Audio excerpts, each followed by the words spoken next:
तो इसराइल ने ईरान पे अटैक कर दिया, मगर इन बातों के बारे में कोई भी बात नहीं कर रहा है।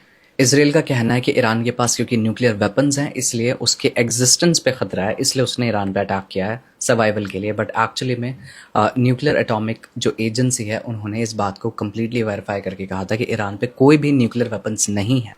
मगर चौंकाने वाली बात यह है कि इसराइल, जो कि मिडिल ईस्ट में अकेली एक ऐसी कंट्री है जिसके पास एक्चुअली में न्यूक्लियर वेपन्स है, तो बात यहाँ पे सर्वाइवल की है ही नहीं, बल्कि नैरेटिव सेट करने की है कि किस तरह से इसराइल के अगेंस्ट में कोई भी उस रीजन में, मिडिल ईस्ट में कोई भी ऐसा ना हो जो इसराइल के खिलाफ बोल सके या फिर उसके एक्सपेंशन में रुकावट डाल सके।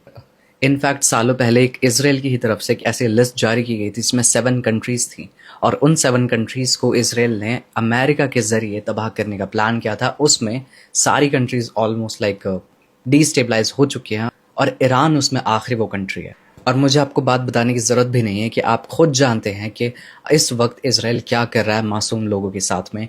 50,000 से ज़्यादा उसमें लोग मारे जा चुके हैं, इसमें मोर देन लाइक वो औरतें और बच्चे उसमें सबसे ज़्यादा हैं।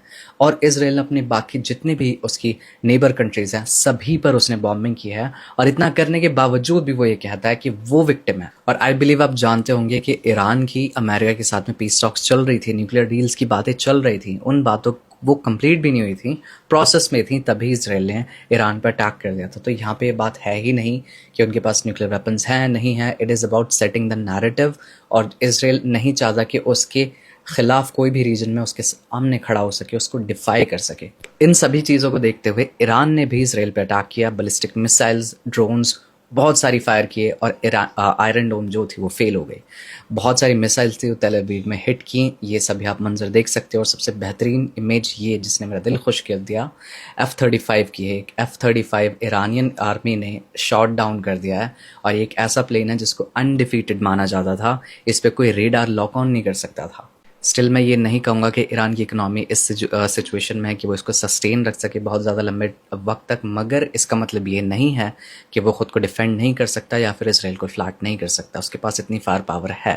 और वो लोग जो ये सोचते हैं कि कलोनियलिज्म एग्जिस्ट नहीं करता, आप देख सकते हो कि यही मॉडर्न कलोनियलिज्म है। जिस तरह से अमेरिका ने इंडियंस को मैसेकर किया था, उसी तरह से इसराइल भी कर रहा है आज।